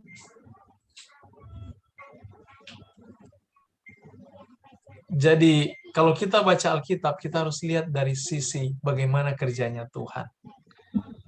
Tuhan sangat menghargai keputusan manusia. Bayangkan Zoar mau dibinasakan, tapi nggak jadi cuma gara-gara Lot. Saya mau tanya, Lot orang baik atau orang berdosa? Coba perhatikan ceritanya di sini. Lot ini bukan tipe orang baik sebenarnya. Orang yang dia tidak memiliki prinsip. Bukan orang berprinsip orang ini. Tapi bayangkan Tuhan bisa gunakan dia. Makanya memang betul apa yang katakan Yesus, kita jangan cepat-cepat menghakimi orang lain. Karena kita tidak tahu bagaimana Tuhan bekerja baginya. Tapi marilah kita saling mendoakan satu dengan yang lain. Mungkin itu pesan yang bisa kita lihat dari cerita Lot di atas gunung ini. Ya. Terima kasih Pak John. Ya, silakan Pak John. Pertanyaan nih. Sekarang kok sampai di situ aja si Lot ini kemana? Yang diceritakan Ya, selesai ceritanya. Hanya anak-anak Lot melahirkan Moab Amon sama dan Moab. Amon. Nah, terus Lot selesai di situ aja. Nggak ada ceritanya lah. Selesai di situ ceritanya. Kita lihat-lihat nggak ada ya Lot itu. Karena pesannya hanya sampai di situ. Inilah unik Alkitab kalau kita baca ya. Di dalam setiap, dia tidak bisa muat semuanya, tetapi dia hanya ambil poin-poin penting untuk melihat bagaimana kinerja Allah dalam penyelamatan. Karena inti Alkitab adalah memperkenalkan pada kita bagaimana Allah bekerja untuk keselamatan manusia berdosa. Manusia yang berdosa. Mungkin saya boleh tempatkan diri saya seperti Lot. Yang tidak ada prinsip, ya, apalagi. Tetapi di dalam satu hal coba perhatikan, kalau dia lindungi orang, dia lindungi mati kalau mati, sampai dia tidak pedulikan anak-anaknya. Saudara, ini hebat sekali si Lot ini dalam satu segi yang lain. Tapi Tuhan sangat menghargai apa yang dia lakukan. Abraham juga hal yang sama. Kalau kita perhatikan cerita Abraham di sini, dia berbohong kepada Abimelek, ya, yang akhirnya di pasal 21 ada muncul perjanjian Abraham dengan Abimelek. Jadi coba perhatikan, ini dia pasal 22, Abraham diuji, imannya diuji, lama sekali. Tapi perhatikan apa yang dilakukan Abraham. Walaupun dia lemah dalam segi yang lain, tetapi dia kuat dalam sisi yang lain. Ketergantungannya kepada Allah begitu hebat. Bayangkan sampai Tuhan minta anaknya dibunuh, dia mau bunuh betul. Ada di antara kita seperti Abraham. Tetapi dalam segi-segi yang lain, dia penakut. Dia tidak berani jujur. Istrinya dia katakan adiknya, akhirnya anaknya Ishak ikut caranya, ya kan? Mereka, tapi dengan di pasal 22 untuk masalah hubungan dengan Allah, dia tidak takut mati. Malah dia berani korbankan anaknya karena perintah Allah. Saudara lihat? Makanya tadi saya katakan, Alkitab ini cerita-cerita yang kita peroleh dari cerita-cerita ini, dia sementara membawa pikiran kita kepada ketergantungan kita kepada Allah.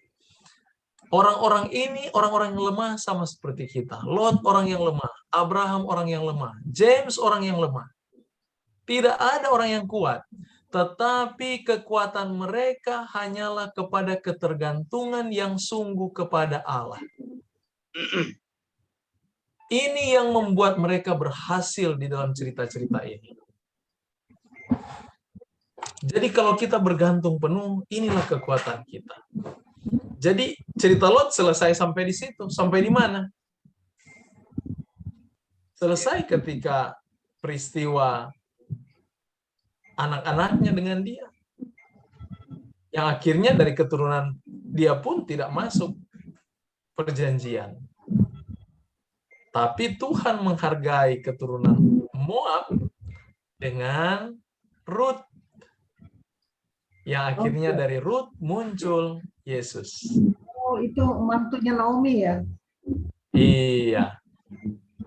Rut itu bukan orang Israel, dia orang Moab. Menantunya si Naomi. Coba buka kitab Rut. Iya, betul orang. Ya kan? Iya. Dia orang Moab.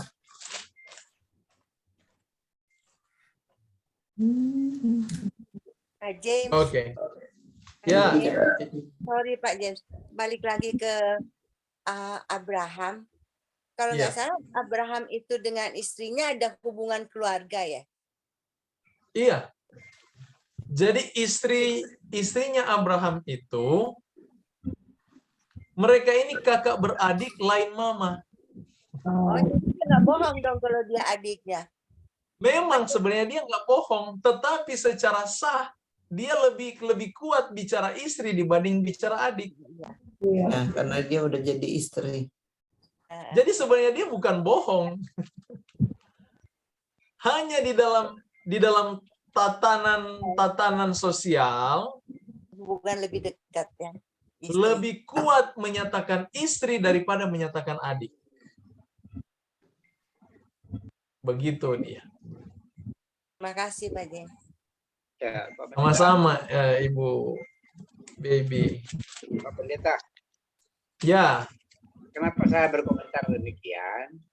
Karena saudara-saudara kita dari seberang, kalau berdiskusi tentang Nabi mereka, Nabi Muhammad, yang istrinya sampai sekian, itu mereka suka balas ke kita. Tuh, coba baca dong itu. Mereka juga pelajari rupanya ini, Alkitab ini. Kelemahan saya di sini, saya belum mengerti, baru sekarang mulai belajar di Pak Ucok, bagaimana antara Quran dan Alkitab ini.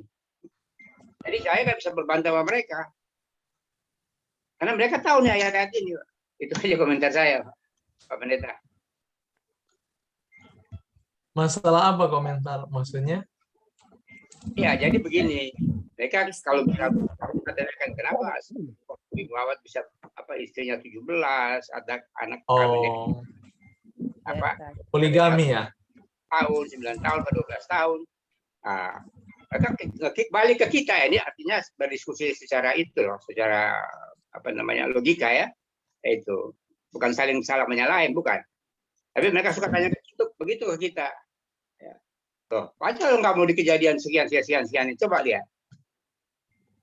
Salah satunya contoh yang saya kasih tadi. Makanya saya, karena kebetulan Pak Pendeta terangkan mengenai kejadian ini, maka saya ingat, oh begitu ya. Itu aja Pak Pendeta. Iya. Kita jangan lupa satu. Terima kasih Pak Jo. Di zaman Abraham, mereka itu tatanan hukum sosial mereka disebut tatanan hukum Hammurabi. Itu adalah tatanan hukum untuk orang Mesopotamia. Dan mereka mengesahkan istri lebih dari satu. Dan saya juga pikir di hukum Islam juga sama. Jadi mereka itu sebenarnya bukan mengizinkan orang harus menikah lebih dari satu, mengizinkan poligami, bukan itu. Tetapi sebenarnya di dalam hadits itu kalau saya tidak salah, ingat, yang boleh itu menikah dengan orang lain. Jadi contoh begini, kalau saya melihat ada janda di sebelah, ya, tidak mampu untuk menghidupkan dirinya sendiri, tidak ada pekerjaan, dalam keadaan susahan, maka hukum mereka seperti ini. Saya boleh ambil dia sebagai istri, bukan istri untuk berhubungan intim, tapi hanya memberikan hak-hak saya sebagai seorang suami untuk membesarkan anaknya dan melanjutkan kehidupannya. Jadi di dalam pemahaman mereka juga sebenarnya ada kontradiksi. Yang lain berpikir mereka bisa mengistrikan, menduakan istri atau bermadu ya, atau berpoligami, dan mereka bisa berhubungan, minta maaf kata, berhubungan intim dengan mereka semua ini. Tidak. Sebenarnya yang layak itu mendapatkan hubungan biologis itu hanya dengan istri pertama. Istri yang lain hanya mendapatkan hak hidup, bukan hak untuk regenerasi. Dan itu aturan yang sudah ada dari masa orang-orang timur dulu. Nah, Di masa Hammurabi, lihat dia punya hukum. Kalau istri tidak mendapatkan anak, maka budak dari istri ini boleh memberikan anak kepada suaminya. Dengan kata lain, suami boleh menikah, bukan menikah, tetapi berhubungan untuk meneruskan generasi. Dan itu yang terjadi kepada Sarah dan Hagar dengan Abraham. Jadi sebenarnya aturan mereka itu sudah ada aturan seperti itu. Yang sebenarnya aturan itu kelihatan baik, tetapi akhirnya itu diselewengkan. Makanya sebenarnya makanya kalau kita lihat kalau orang mereka kawin 2 di sini, kawin 3 di Alkitab ya. Salomo sampai 700 istri. Banyak orang berpikir, waduh berarti 700 istri dia sudah tidur semua. Tidak ada catatan dia tidur semua. Malah itu dia kawin karena hal politik. Jadi jangan kita berpikir kawin-mawin di Alkitab itu mereka itu kawin dan berhubungan biologis. Tidak, bukan masalah regenerasi di sana. Tetapi masalah tanggung jawab. Makanya Tuhan diam. Kan banyak mereka lakukan hal itu, Tuhan diam. Malah seolah-olah kelihatannya Tuhan izinkan. Daud aja raja diberikan kebebasan untuk punya banyak istri. Tapi pertanyaan, apakah semua istri ini dia tidur dia layani semua? Tidak sama sekali. Hanya beberapa yang dia malah yang lain sama dengan Lot, mereka tidur oleh karena mabuk. Dan itu yang Tuhan tidak suka. Jadi dengan kata lain, bukan kita juga bisa excuse hal ini. Hukum itu baik di masa itu, tetapi akhirnya itu bisa mendampak hal yang buruk.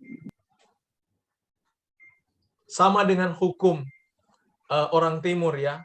Di dalam Alkitab kita baca, hai perempuan-perempuan, tunduklah pada suamimu. Itu benar. Bukan salah.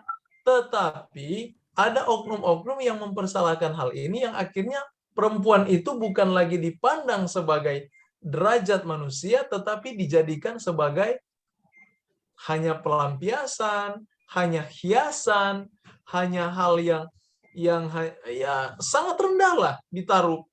Dan ini yang terjadi di era sebelum masuk masa feminisme di tahun 1900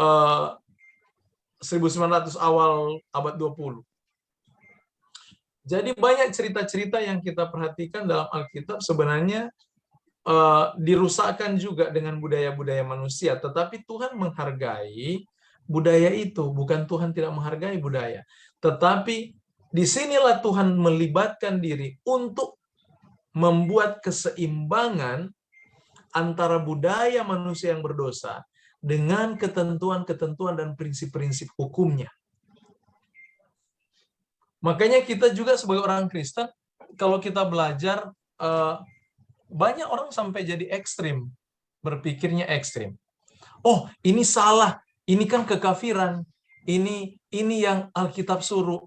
Mereka lupa banyak hal-hal di dalam Alkitab ini berbentuk kekafiran semua. Dan ini mesti kita pahami. Mereka katakan, contoh, apa yang bilang ya, hal-hal yang ada yang mereka partisi di mana ini katanya kekafiran. Makanya saya sering katakan, kita menghindari satu hal yang lain, kita lupa sampai detik ini orang Kristen menjalankan kekafiran. Buktinya mereka menikah dengan menggunakan dayang-dayang, nyalakan lilin, itu kan upacara kekafiran, tidak ada di Alkitab. Itu contoh-contoh kecil. Jadi banyak hal-hal dan juga tatanan-tatanan sosial yang terjadi di masa itu yang masih ada sampai kita saat ini, dan Tuhan mengimbangi itu dengan Dia punya prinsip. Jadi kita memang umat Tuhan memang harus, yang kita tuntut dari Tuhan itu adalah kebijaksanaan. Supaya kita tidak terlalu ekstrim atau terlalu liberal dan juga tidak terlalu konservatif. Tetapi kita selalu bertujuan kepada biblikal. Dalam cara berpikir, yang selaras dengan firman. Bisa mengimbangi antara budaya dengan budaya manusia dengan prinsip yang benar. Jadi ada hal yang perlu dijadikan prinsip, ada yang tidak boleh dijadikan prinsip. Memang perlu kita belajar seperti itu. Terima kasih Pak John sudah tambahkan sehubungan dengan budaya ini ya, istri banyak. Shalom, shalom. Ya, Ibu Im, silakan, Cik. Ya, shalom. Shalom. Menyambungi lagi nih pemikiran dengan Pak Jones ya. Nah, kalau saya yang saya jadi pikiran gini, Pendeta, Ismail dan Ishak itu kan kedua anak Abraham. Mereka dibesarkan bersama-sama. Yang minggu lalu waktu itu Pendeta bilang Sarah aja marah kan melihat si Ismail membuli, ya kan, membuli seperti itu. Nah, yang saya jadi pertanyaan gini, Pendeta, Ismail itu kan bagi kita istilah kata keturunan Islam deh sekarang, ya kan. Nah, Ishak itu kan Kristen gitu misalkan nih, Pendeta. Nah, yang jadi saya pertanyakan ya, mereka kan besar bersama, dididik dengan orang tua yang sama kan, Abraham yang takut akan Tuhan. Ibarat kata gini loh Pendeta, saya punya anak berdua, saya ajarin anak saya yang besar berdoa melipat tangan gitu, ya kan. Nah, yang kedua pasti saya ajarkan juga melipat tangan gitu. Nah, kenapa sekarang jadi perbedaannya jauh banget ya gitu Pendeta? Maksudnya sampai mereka tuh nggak mempercayai Isa Al-Masih gitu atau segala macam. Nah, hal-hal itu gimana tuh Pendeta? Maksudnya apa karena Ishak dipengaruhi oleh istri-istrinya atau gimana gitu Pendeta? Itu yang selama ini saya jadi pertanyakan. Maksudnya kalau kita kan orang tua mendidik anak kan pasti sama gitu loh. Kok akhirnya ada perbedaan antara Ishak dan Ismail itu gitu loh Pendeta? Baik, terima kasih Ibu Im. Ini bagus pertanyaannya. Kita perhatikan cerita di dalam kitab Kejadian waktu Abraham di Kejadian pasal 21. Jadi sebenarnya secara psikolog anak ya, pendidikan anak, Abraham sudah mencapai pendidikan yang baik. Maksudnya si Ismail sudah mencapai pendidikan yang baik dari Abraham. Karena kalau melihat hitung dari kelahiran Ismail sampai Ismail itu diusir, kemungkinan Ismail itu ada sekitar berumur 12 tahun. Coba kita lihat ya. Sampai di pasal 21, akhirnya mereka diasingkan, iya kan? Jadi betul dengan Ibu Iim bilang, mereka dibesarkan bersama-sama, tapi mengapa bisa berbeda? Kejadian pasal 21 kita harus tahu bahwa latar belakangnya si Hagar ini orang Mesir. Makanya kan dia kembali ke Mesir, ke padang gurun Mesir.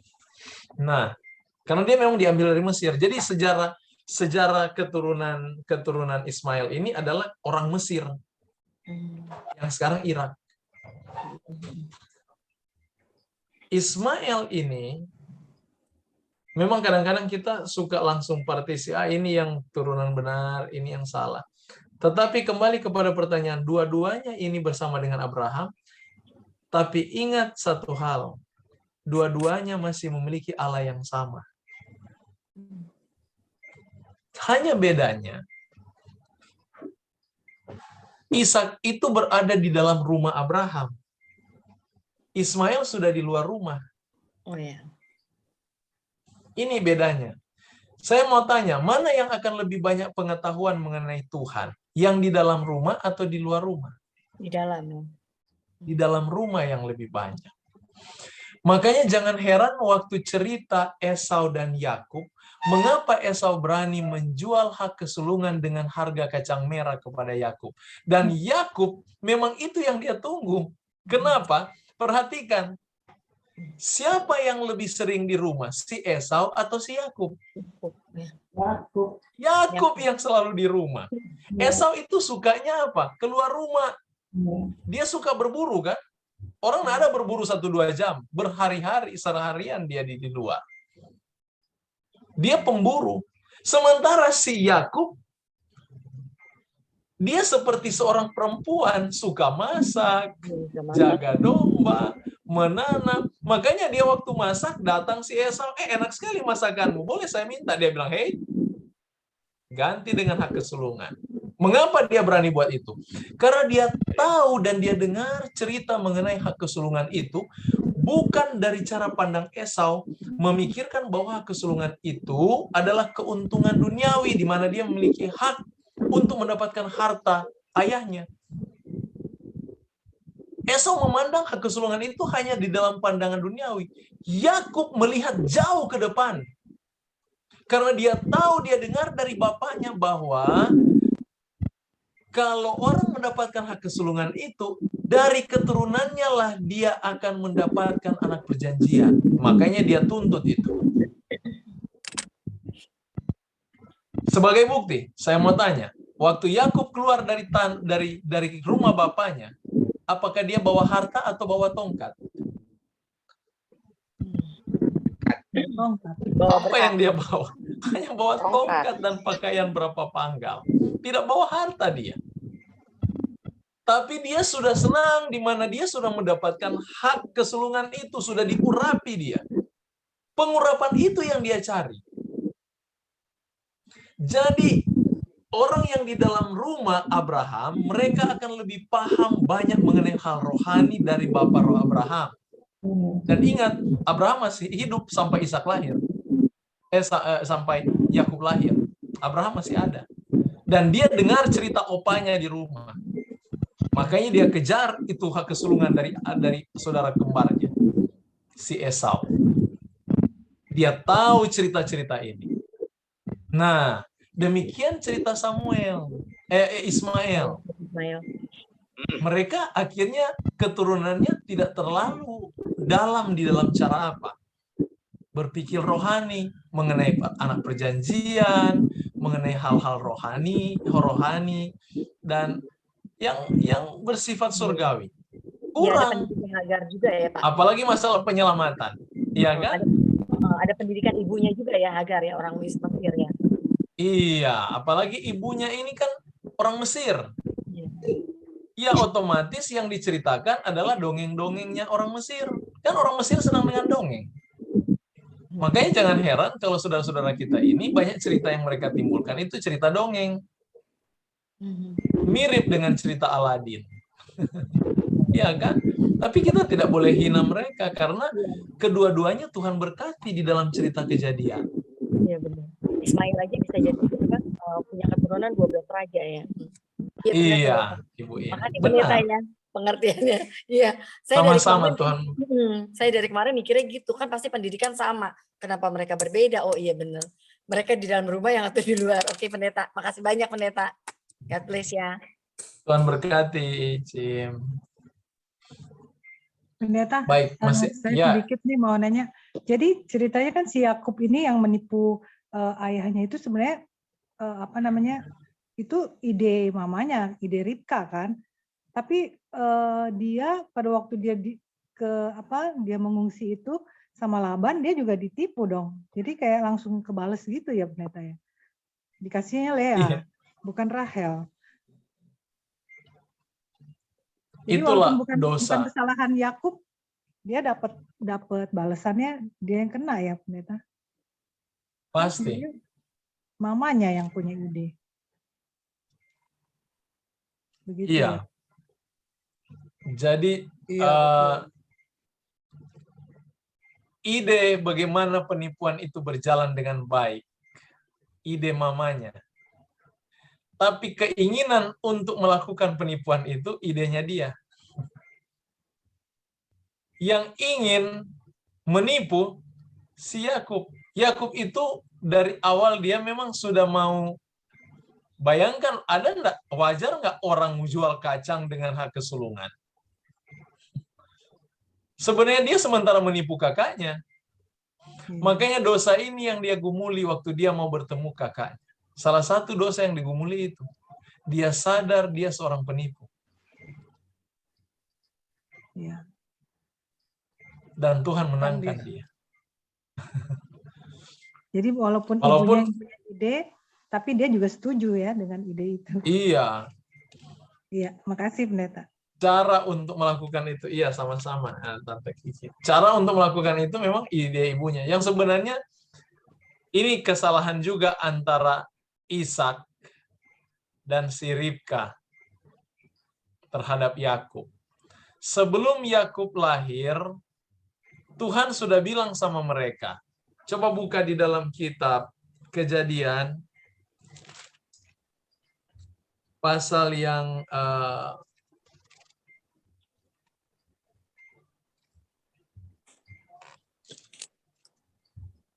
mana ini? Esau dan Yakub, pasal 25. 5 ayat 19 ya.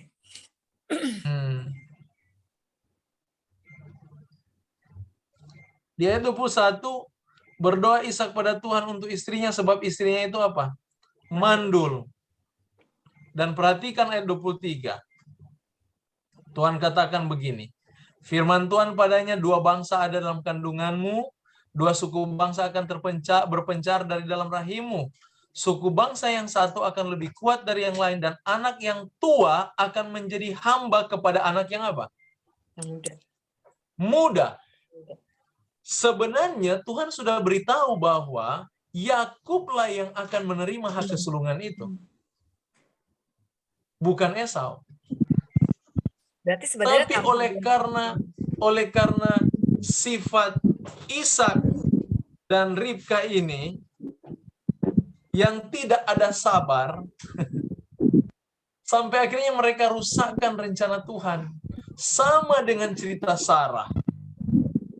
Tuhan sudah berjanji kamu akan mendapatkan keturunan, tapi dasar tidak sabar, akhirnya mereka rusakkan rencana Tuhan. Saudara, ini pelajaran bagi kita semua. Kalau Tuhan sudah berjanji dan kita sudah berdoa, belajarlah untuk sabar. Jangan sampai kita tanpa kita sadari, kita sementara merusak rencana Tuhan, padahal kita sudah doakan.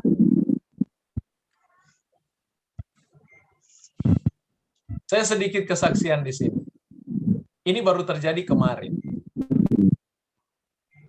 Anak saya yang sulung, dia saya kasih bawa di daerah Bandung, Ciwidey, untuk ada pelatihan kerohaniannya, karena dia juga sedikit bukan mau bilang keterbelakangan sekali, tapi dalam akademis dia lemah sekali.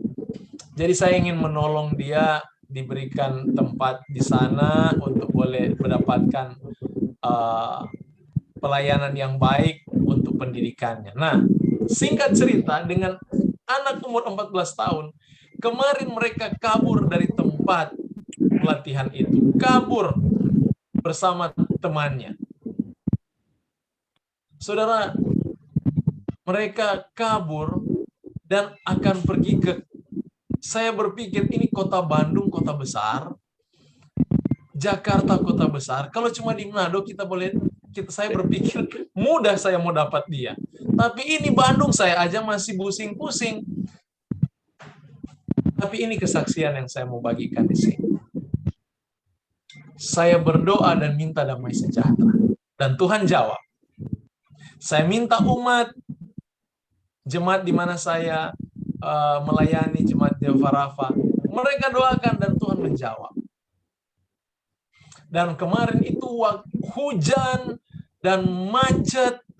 Sementara waktu saya tanya di mana, waktu saya tanya-tanya di jalan, ada lihat anak yang tinggi-tinggi yang bawa ransel itu pagi. Oh, kami lihat dia ada ke terminal ini, katanya mau ke Jakarta. Waduh, pusing saya. Katanya dia mau ke Bandung dulu. Jadi mereka semua informasi di terminal saya minta semua, dan mereka bilang dia sudah berangkat. Saudara, sebenarnya secara manusia saya panik. Saya bisa ngebut mengejar mereka, iya kan? Di tengah-tengah macet dan hujan deras sekali kemarin, badai kemarin hebat. Tapi karena saya belajar percaya dengan doa yang saya sudah layangkan, saya percayanya begini, Tuhan tidak akan pernah tinggalkan saya, dan Tuhan tidak akan biarkan anak saya. Jadi walaupun ada macet, saya tidak terobos macet. Saya tetap tenang, saya bernyanyi walaupun hujan. Dengan kata lain, coba bayangkan kalau saya ikuti nafsu saya dengan kecemasan ini. Mungkin saya sudah celaka di jalan. Betul? Untuk mengejar dia. Tapi saya tetap bernyanyi, saya katakan kalau Tuhan tahan, tetap dia tahan. Bukan dengan usaha saya, dengan kecepatan mobil, saya bisa lari sedemikian rupa, dan dia bisa saya dapat. Bukan itu. Saya bergantung kepada apa yang Tuhan katakan. Kalau dia lindungi, dia akan lindungi. Kalau dia akan tahan, dia akan tahan. Jadi saudara bayangkan, seandainya saya tidak memperhatikan doa saya itu, saya abaikan doa saya itu, saya bisa menjadi seperti Sarah, saya bisa menjadi sama seperti Ribka dan Ishak. Karena tidak sabar, akhirnya mereka, karena tidak percaya dengan apa yang sudah didoakan, apa yang sudah difirmankan, mereka akhirnya kewalahan dan jatuh di dalam kesalahan yang lain. Jadi itu sangat penting bagi kita. Kalau kita berdoa, belajarlah menanti dengan sabar. Dan percaya Tuhan akan jawab. Puji nama Tuhan, akhirnya saya temukan anak saya. Sementara ditahan polisi. Untuk dikembalikan ke Jakarta. Saya temukan mereka di terminal. Sementara ngobrol dengan polisi. Jadi saya melihat bagaimana Tuhan membawa umatnya ya. Kalau kita percaya, kita berdoa. Belajar dari pengalaman mereka ini. Tuhan sudah beritahukan jauh sebelum mereka lahir. Tapi tetap aja orang tua tidak percaya. Jadi cerita ini sementara membawa cermin kepada kita, inilah sifat kita manusia yang sesungguhnya. Bahwa kita adalah orang-orang yang kurang percaya. Walaupun kita berdoa, kita percaya dengan Injil, tapi begitu hidup kita dihadapkan dengan pilihan, lebih sering dan lebih cenderung kita pilih dengan ketidakpercayaan, bukan dengan percaya. Jadi umat Tuhan, pelajaran ini penting bagi kita, untuk lebih kita dalami lagi. Belajar percaya, dan belajar sabar. Sabar menunggu jawaban Tuhan. Percaya Tuhan sudah dengar, bukan tidak. Tapi kapan? Tunggu waktunya. Dia tahu menjawab. Terima kasih untuk pertanyaannya. Penting, bagus sekali. Ini juga membuka wawasan kita untuk melihat pekerjaan Tuhan ya dalam kehidupan Ishak dan Yakub. Baik. Ya. Ya, Ibu Berta, bagaimana? Oh enggak, saya aminkan tadi itu memang betul. Baik, saya lihat ini waktu kita sudah. Iya, itu dia yang mau dibilang. Larut ya. Saya minta maaf. Kapan udah setengah 11. Sudah setengah 11 ini. Tapi itulah. Somo setengah 11. Setiap kali kita belajar firman selalu masuk dalam jam seperti ini. Keasikan. Itu menandakan bahwa hati kita rindu untuk belajar dengan Tuhan, belajar firman-Nya itu. Itu terlihat ya. Kita sampai lupa waktu. Dengar terus-terusan soalnya. Puji nama Tuhan, Ibu Foni. Terima kasih Ibu Esther, semua kita, Ibu Im. Saya tidak dapat sebutkan satu-satu. Ada Ibu Medi Sakeon, Ibu Tante Lita, Ya, Bu Ibu Pakasih, Tony, Pak John, kita semua ya. Ibu Mauril Kando, terima kasih malam hari ini. Bu Sisil, Bu Vera, Ibu Mon Ati, Terima kasih. Ana, Kamia, Ibu Irene, Kak Marlin juga, Ibu Krisya, terima kasih. kami semua yang ada di malam Terima hari kasih ini. Pak Pendeta. Tuhan berkati. Terima kasih. Terima kasih, Kak Firna juga di sini ada ya. Ya, terima kasih banyak Pak Pendeta. Thank you Tuhan Pendeta. berkati. Flora. Terima kasih Pak Pendeta James.